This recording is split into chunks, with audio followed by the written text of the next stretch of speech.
നമസ്കാരം, green falcon ടെക്നോളജീസ്ക്ക് എല്ലാവർക്കും സ്വാഗതം. ഇന്ന് നമ്മൾ നിൽക്കുന്നത് കുന്നംകുളത്ത് ഒരു മൈക്രോ ഇൻവെർട്ടറിൻ്റെ ഒരു പ്രൊജക്റ്റിലാണ് നിൽക്കുന്നത്. നമുക്ക് അതിനെക്കുറിച്ചിട്ടുള്ള വിശദമായ വിവരങ്ങൾക്ക് നമുക്ക് മുകളിലേക്ക് പോകാം.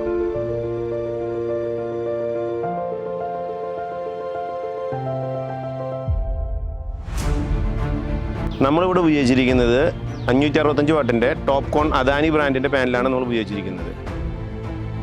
നമ്മൾ ഈ സൈറ്റ് 10 കിലോ വാട്ടിൻ്റെ പ്രൊജക്റ്റാണ് ചെയ്യുന്നത്. ഇത് നമ്മൾ അദാനിയുടെ ടോപ്കോൺ 565 വാട്ടിൻ്റെ 18 പാനലാണ് ഈ സൈറ്റിൽ നമ്മൾ ഉപയോഗിച്ചിരിക്കുന്നത്. ഈ ടോപ്കോൺ ടെക്നോളജി എന്ന് പറഞ്ഞു കഴിഞ്ഞാൽ എൻ ടൈപ്പ് ടെക്നോളജി എന്നാണ് പറയുന്നത്. ഇതിൻ്റെ വർക്കിംഗ് മെത്തേഡ് ടെക്നോളജി എന്താണെന്ന് വെച്ച് കഴിഞ്ഞാൽ ഇതിൻ്റെ നമ്മുടെ പാനൽസിൻ്റെ നമ്മൾ സാധാരണ പാനൽസുകളൊക്കെ ഒരു 10 BB ബസ് ബാറുകളാണ് ഇതിലുണ്ടായിരിക്കുക. ഇതിനെ എന്താണെന്ന് വെച്ച് കഴിഞ്ഞാൽ നമുക്ക് 16 ബസ് ബാറുകളായിരിക്കും ഉണ്ടായിരിക്കും. അപ്പോൾ അതുകൊണ്ട് ഇതിൻ്റെ ഇലക്ട്രോണുകളുടെ സഞ്ചാരം കുറച്ച് കൂടുന്നത് കൊണ്ട് ഇതിൻ്റെ പെർഫോമൻസ് കൂടുതലാണ്. അപ്പോൾ നമുക്ക് ആവറേജ് ഇതിൻ്റെ പെർഫോമൻസ് എന്ന് പറഞ്ഞു കഴിഞ്ഞാൽ നമുക്കൊരു 1 കിലോ വാട്ടുമ്പോൾ 5 തൊട്ട് 6 യൂണിറ്റ് വരെ പ്രൊഡക്ഷൻ ഉണ്ടായിരിക്കും. ഇതിപ്പോൾ ഒരു 10 കിലോ വാട്ടിൻ്റെ പ്രൊജക്റ്റ് ആയതുകൊണ്ട് ഇതിൻ്റെ പ്രൊഡക്ഷൻ നമുക്കൊരു 50 യൂണിറ്റ് തൊട്ട് 60 യൂണിറ്റ് വരെ നമുക്ക് ഇതിൽ നിന്ന് പ്രൊഡക്ഷൻ നമുക്ക് എക്സ്പെക്റ്റ് ചെയ്യുന്നുണ്ട്. ഇതിന് നല്ല രീതിയിൽ പ്രൊഡക്ഷൻ കിട്ടുന്ന പാനലാണ് ഇത് വരുന്നത്. ഇത് നമുക്ക് പുതിയ ടെക്നോളജി ആയതുകൊണ്ട് താഴെന്നും മുകളിൽ നിന്നും ഇതിൻ്റെ പവർ ജനറേഷൻ ഉണ്ടായിരിക്കും. ബൈഫേഷ്യൽ പാനലാണ് ഇത്. എൻ ടൈപ്പ് ടെക്നോളജി എന്ന് പറഞ്ഞാലും ബൈഫേഷ്യൽ പാനലാണ്.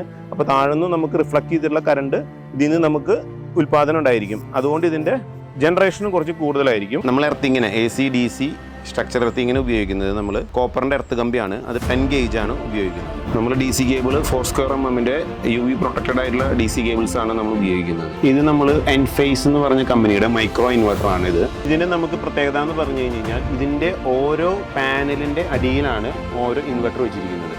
അതുകൊണ്ട് നമുക്ക് എന്താണെന്ന് വെച്ച് കഴിഞ്ഞാൽ ഓരോ പാനലിൽ നിന്ന് വരുന്ന പ്രൊഡക്ഷൻ നമുക്ക് ക്ലിയർ ആയിട്ട് അറിയാൻ നമുക്ക് ഇൻഡിവിജ്വലായിട്ട് മോണിറ്റർ ചെയ്യാൻ പറ്റും. പിന്നെ ഇതിൻ്റെ പ്രത്യേകത എന്ന് വെച്ച് കഴിഞ്ഞാൽ നമുക്കൊരു 15 വർഷം തൊട്ട് 25 വർഷം വരെയാണ് ഇതിൻ്റെ വാറണ്ടി തന്നെ കമ്പനി പ്രൊവൈഡ് ചെയ്യുന്നത്. നമ്മൾ ഗ്രീൻ ഫാൽക്കൺ ടെക്നോളജീസ് മിനിമം നമ്മൾ ക്വാളിറ്റി മെയിൻറ്റെയിൻ ചെയ്യുന്നത് നമ്മൾ അപ്പോളോ അല്ലെങ്കിൽ ടാറ്റ ഈ പറയുന്ന ബ്രാൻഡ് പൈപ്പുകൾ മാത്രമാണ് നമ്മൾ മെയിനായിട്ട് ഉപയോഗിക്കുന്നത്. അതേപോലെ തന്നെ നമ്മൾ മെയിനായിട്ട് ലെഗിന് ഉപയോഗിക്കുന്നത് 3.5 തിക്നെസ്സിലുള്ള പൈപ്പാണ് നമ്മൾ ഇതിന് മെയിനായിട്ട് ഉപയോഗിക്കുന്നത്. ഞങ്ങൾ ഗ്രീൻ ഫാൽക്കൺ ടെക്നോളജീസ് നമ്മുടെ സ്ട്രക്ചർ ചെയ്യുന്നതിനും ഇലക്ട്രിക്കൽ ചെയ്യുന്നതിനും സ്പെഷ്യലായിട്ടുള്ള എൻജിനീയേഴ്സ് ആണ് ഡിസൈൻ ചെയ്യുന്നത്. അവരുടെ മേൽനോട്ടത്തിലാണ് നമ്മുടെ വർക്ക് നടക്കുന്നത്. അതുപോലെ തന്നെ നമ്മുടെ വെൽഡേഴ്സും പ്രൊഫഷണൽ ആയിട്ടുള്ള വെൽഡേഴ്സും തന്നെയാണ്.